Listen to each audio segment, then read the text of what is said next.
नमस्कार दोस्तों, स्वागत है सभी का माय चैनल माय नॉलेज में। और मेरा नाम है पिंटू भारद्वाज। तो दोस्तों, आज की जो वीडियो है वीडियो बहुत ज़्यादा पूरी वीडियो है आप सभी के लिए। अगर आप एक पीएफ के मेंबर है, यानी कि अगर आपके पास एक पीएफ का अकाउंट है, तो ये वीडियो आप सभी के लिए बहुत ही ज़्यादा इंपॉर्टेंट वीडियो है।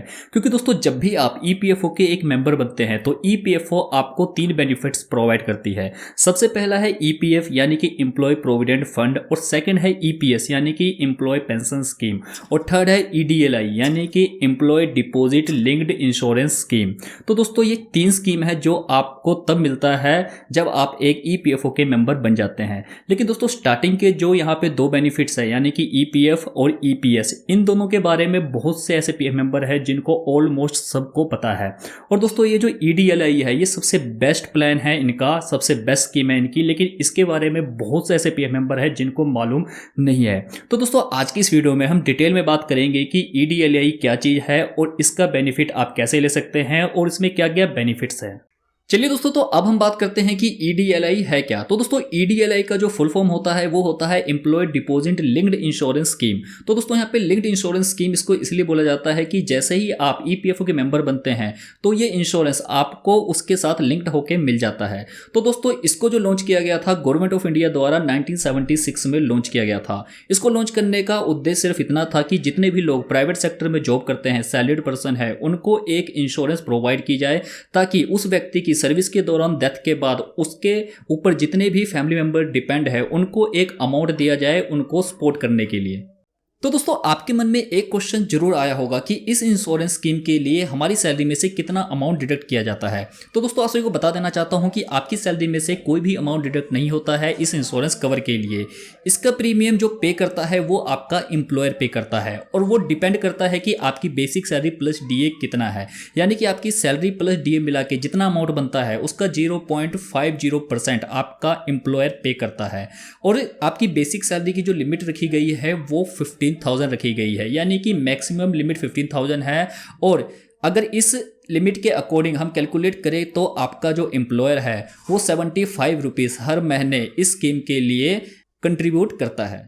चलिए दोस्तों, तो अब हम ईडीएलआई के कुछ बेनिफिट्स के बारे में बात करते हैं। तो दोस्तों, वो सभी एम्प्लॉय जिनकी बेसिक सैलरी प्लस डीए मिला के 15,000 या उससे कम बनती है वो सभी इसके लिए एलिजिबल रहेंगे। लेकिन अगर कोई ऐसा एम्प्लॉय है जिनकी बेसिक सैलरी प्लस डीए मिला के 15,000 से ज़्यादा भी बन रही है, तब भी उनके बेनिफिट की जो कैलकुलेशन होएगी वो 15,000 के अकॉर्डिंग ही होएगी, क्योंकि इसमें जो लिमिट रखी गई है बेसिक सैलरी की वो 15,000 रखी गई है। लेकिन दोस्तों, अगर कोई ऐसा केस आता है जो 28 अप्रैल 2021 से पहले का है तो इसमें उनके बेनिफिट का जो मैक्सिमम लिमिट है वो 6 लाख रुपए है। लेकिन कोई ऐसा केस आ जाता है जो 28 अप्रैल 2021 के बाद का है तो उनके परिवार वालों को जो मैक्सिमम बेनिफिट मिलेगा वो 7 लाख का मिलेगा। चलिए दोस्तों, तो अब हम देखते हैं कि ईडीएलआई का जो बेनिफिट है इसकी कैलकुलेशन किस तरीके से की जाती है। तो यहाँ पे कैलकुलेशन करने के 2 तरीके हैं, क्योंकि 28 अप्रैल 2021 से पहले की जो कैलकुलेशन है वो अलग है, क्योंकि उस टाइम उसका जो मैक्सिमम बेनिफिट था वो 6 लाख रुपए था। लेकिन 28 अप्रैल 2021 के बाद इस बेनिफिट को बढ़ा के 7 लाख कर दिया गया है, जिसकी वजह से इसके बाद की जो कैलकुलेशन है वो अलग है। तो सबसे पहले हम ये चेक करेंगे कि 28 अप्रैल 2021 से पहले की जो कैलकुलेशन है वो किस तरीके से की जाती है। तो मान लीजिए कोई केस ऐसा आता है आपके पास जो 28 अप्रैल 2021 से पहले का है, तो आपने उस व्यक्ति की जो बेसिक सैलरी प्लस डीए मिला के पिछले 12 महीने की जो एवरेज सैलरी मिलती है उसको आपने 30 से मल्टीप्लाई करना है, प्लस उसमें आपने बोनस ऐड करना है। बोनस को कैलकुलेट करने के लिए आप सिंपली क्या करेंगे, आपका एम्प्लॉय और एम्प्लॉयर से मिला के पीएफ अमाउंट जितना भी बनता है उसका 50% करेंगे, उस 50% को इसमें ऐड कर देंगे। जितना भी अमाउंट आएगा वो आपका जो ईडीएलआई का जो बेनिफिट है वो बन जाएगा। लेकिन यहाँ पे जो बोनस का अमाउंट है इसमें एक कैपिंग लगाई गई है। 28 अप्रैल 2021 से पहले इसकी कैपिंग 1,50,000 की थी, यानी कि 1.5 लाख रुपए की थी। और यहाँ पे जो बेसिक सैलरी की जो कैलकुलेशन है वो 15,000 के अकॉर्डिंग ही होएगी। अगर किसी व्यक्ति की बेसिक सैलरी की जो एवरेज है वो 15,000 से ज़्यादा भी निकल रही है तो भी उसकी जो कैलकुलेशन होएगी वो 15,000 के अकॉर्डिंग ही होएगी। तो दोस्तों, अब बात करते हैं कि अगर कोई केस हमारे पास ऐसा आ जाता है जो 28 अप्रैल 2021 के बाद का है तो उसमें जो कैलकुलेशन होएगी उसमें भी हम उस व्यक्ति की जो बेसिक सैलरी प्लस डीए मिला के पिछले 12 महीने की जो एवरेज सैलरी बनती है उसको हमने इस बार मल्टीप्लाई करना है 35 से से मल्टीप्लाई करने के बाद जो भी अमाउंट हमारे पास आता है उसमें हमने बोनस ऐड करना है।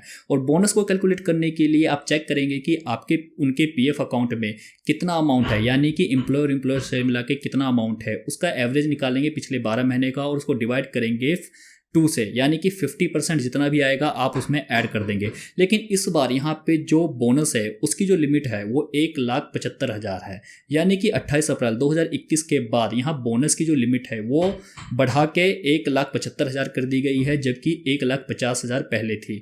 और यहाँ पे जो कैलकुलेशन है, पहले हम 30 से मल्टीप्लाई करते थे और यहाँ पे अब जो हम मल्टीप्लाई कर रहे हैं 35 से कर रहे हैं। तो इस तरीके से आप कैलकुलेट कर सकते हैं बड़े ही आसानी से। तो दोस्तों अब बात करते हैं कि आप EDLI बेनिफिट का क्लेम कैसे कर सकते हैं। क्लेम करने के 2 तरीके हैं, आप ऑनलाइन या ऑफलाइन दोनों तरीके से कर सकते हैं। लेकिन इसके लिए बहुत ज़्यादा जरूरी है कि आपके एम्प्लॉयर ने डेट ऑफ एग्जिट अपडेट करते वक्त वहाँ पे डेथ इन सर्विस जरूर सेलेक्ट किया हो। लेकिन अगर उन्होंने वहाँ पे सिलेक्ट नहीं किया है तो आप EDLI का जो बेनिफिट है वो नहीं ले पाएंगे। और आपको मालूम कैसे पड़ेगा कि EDLI का जो बेनिफिट है वो आपको मिलेगा या नहीं।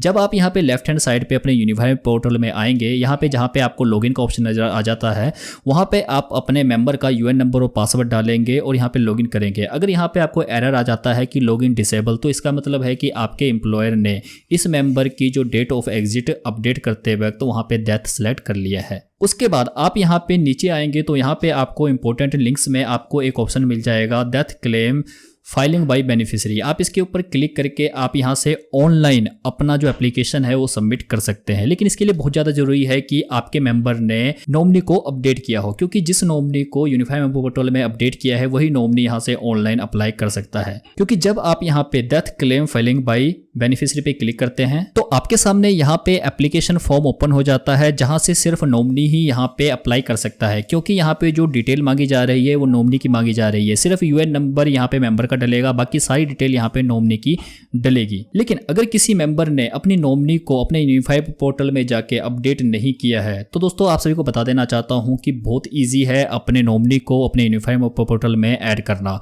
तो दोस्तों इसके लिए मैं ऑलरेडी वीडियो बना चुका हूँ, नीचे डिस्क्रिप्शन में लिंक है, ऊपर आई बटन में ऐड है, आप जाके जरूर देखिए और आज ही अपने नॉमिनी को अपने यूनिफाइड मेंबर पोर्टल में जाके अपडेट कर ले। और दोस्तों अगर कोई ऐसा PF मेंबर है जिन्होंने अपनी नॉमिनी को अपडेट नहीं किया है तो उसके जो फैमिली मेंबर है वो ऑफलाइन अपना क्लेम फाइल कर सकते हैं। ऑफलाइन क्लेम फाइल करने के लिए भी आपको यही वाले फॉर्म फिल करने पड़ेंगे। यहाँ पे आपको 5 इफ जो फॉर्म नंबर आपको नजर आ रहा है यही है EDLI का बेनिफिट लेने के लिए। उसके बाद यहाँ पे आपको जो 10D और 20 नजर आ रहा है ये है EPF और EPS का बेनिफिट लेने के लिए। तो दोस्तों अब बात करते हैं कि हमें क्या क्या डॉक्यूमेंट्स की जरूरत पड़ेगी। तो दोस्तों अगर आप इसी वेबसाइट पे देखेंगे लेफ्ट हैंड साइड पे तो यहाँ पे आपको डॉक्यूमेंट्स की आपको लिस्ट नजर आ जाएगी, जिसमें से यहाँ पे सिंपली लिखा हुआ है कि आपको 10 सर्टिफिकेट चाहिए और यहाँ पे बैंक प्रूफ चाहिए, एक कैंसल चेक या पासबुक कुछ भी आप लगा सकते हैं।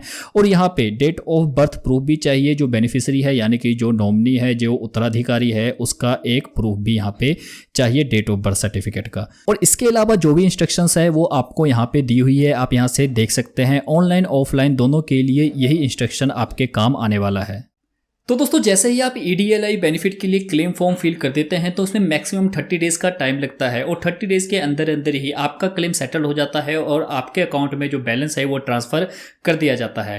तो दोस्तों उम्मीद करता हूं कि आज की इस वीडियो में जो इन्फॉर्मेशन मैंने आपको दी वो आपके लाइफ में कहीं ना कहीं जरूर काम आएगी। तो दोस्तों इस वीडियो में इतना ही था और अगर आपको वीडियो अच्छी लगी तो प्लीज़ वीडियो लाइक करिए और अपने फ्रेंड के साथ शेयर करिए और मेरे चैनल को सब्सक्राइब करना मत भूलिए। धन्यवाद दोस्तों, जय हिंद।